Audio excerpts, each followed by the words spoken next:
자, 이렇게 다낭의 모습만 보면 그럴듯합니다. 다낭으로 정해질 것 같기도 한데 그러나 이건 알 수가 없다고 방금 이제 박 기자도 얘기했지만 유력하게 떠오르고 있는 것 중에 하나는 역시 하노이입니다. 여전히 하노이도 나름대로의 논리가 있습니다. 다낭만큼이나 북미 정상회담의 개최지로서 유력시되는 하노이에 이가혁 기자가 나가 있습니다. 하노이 어디입니까?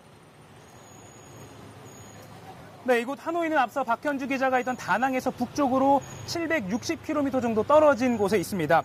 제가 나와 있는 이곳은 하노이 중심가에서도 이른바 대사관 앞 사거리라고 불리는 곳인데요. 제 뒤로는 바로 북한 대사관도 볼 수가 있습니다. 지금 좀 어두워서 안 보이는데 인공기가 펄럭이는 것이 제 눈에는 보이고요. 또 제 뒤로는 이렇게 오토바이 행렬도 볼 수가 있습니다. 이곳은 근처에 관광 명소도 많기 때문에 현지인뿐만 아니라 전 세계에서 온 관광객들도 많이 붐비는 곳입니다.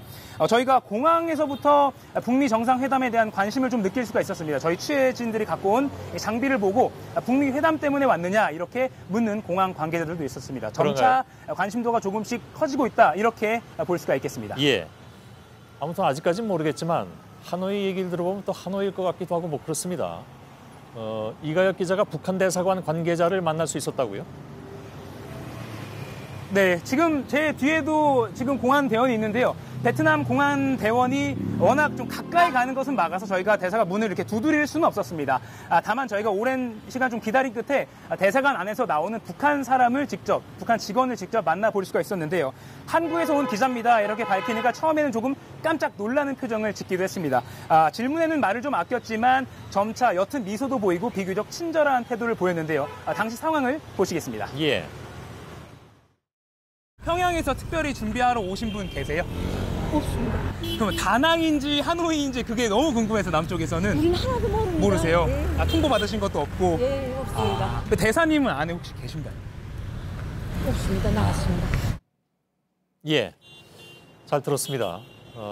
그런데 이게 하노이가 역시 이제 베트남의 수도이기 때문에 물론 다낭도 그럴 듯해 보이기는 하지만 국제 행사라든가 이런 걸 위한 이른바 이제 기반 시설, 그러니까 인프라는 하노이 쪽에 더 낫지 않을까 하는 생각도 드는데 둘러보니까 어떻습니까?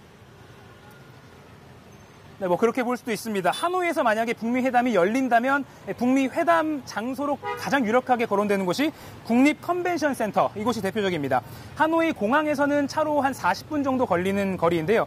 다낭보다도 한 10년 정도 앞서서 지난 2006년에 에이펙 정상회의를 치른 장소이기도 합니다. 또 그 이후에도 이곳에서는 아세안 외교장관 회의 등 꽤 굵직한 외교 또 국제회담을 많이 연 곳이기도 합니다.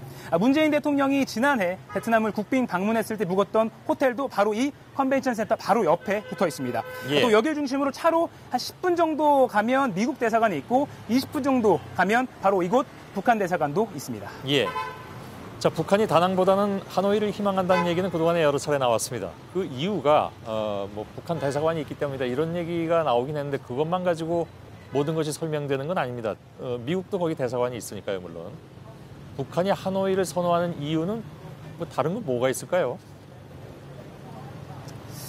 말씀하신 대로 북한이 하노이를 좀 더 선호하고 있다. 이런 전언은 많이 보도가 되고 또 알려지고 있습니다. 하지만 북한이 지금 진행 중인 미국과의 실무 협상에서 얼마나 이 하노이를 강력하게 요구하고 있는지 또 왜 하노이를 선호하고 있는지에 대한 것은 정확하게 알려진 바는 없습니다. 다만 외교당국이나 전문가들은 말씀하신 대로 북한 대사관이 이곳 도심에 있기 때문이 아니겠느냐 이런 관측을 내놓고 있는데요. 대사관 안에 있는 비밀 통신 장비나 또 이미 파견된 대사관 직원들을 통해서 회담이 진행되는 도중에도 돌발 상황이 생기면 적극적으로 좀 더 다낭보다는 조금 쉽게 대처할 수 있다. 이게 장점이라는 겁니다. 예. 그렇다면 뭐 아직까지는 대사관이 있다는 것 이외에 다른 이유는 발견하기가 어렵다 이런 얘기로 들립니다. 김정은 위원장이 만일에 국빈 방문을 하게 되면 베트남 지도자들과도 정상회담을 바로 하노이에서 할 수가 있습니다.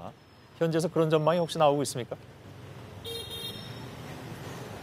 이 대사관뿐만 아니라 바로 이 말씀하신 하노이가 회담 장소로 채택될 이유 중에 하나로 보면 바로 베트남 지도자와의 정상회담도 가능성이 있다. 이걸 꼽을 수가 있는데요.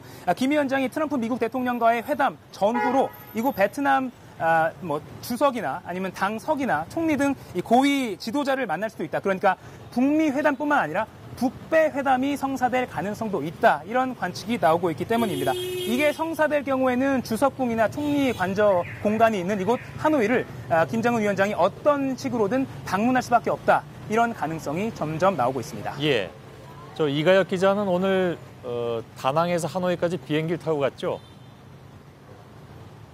네, 그렇습니다. 처음엔 다낭 취재를 하다가 하노이도 여전히 가능성이 계속해서 거론되고 있어서 하노이를 취재하게 됐습니다. 예. 육로로 가면 한 8시간 이상 걸린다고 들었습니다. 아마 김정은 위원장 입장에서는 국빈 방문을 하게 되면 하노이에서 그쪽 정상들을 만나고 다시 또 다낭으로 이동을 해야 되는데 그것이 매우 북한 측 입장에선 부담스러울 수 있다 이런 생각도 드는군요. 알겠습니다. 이가혁 기자였습니다.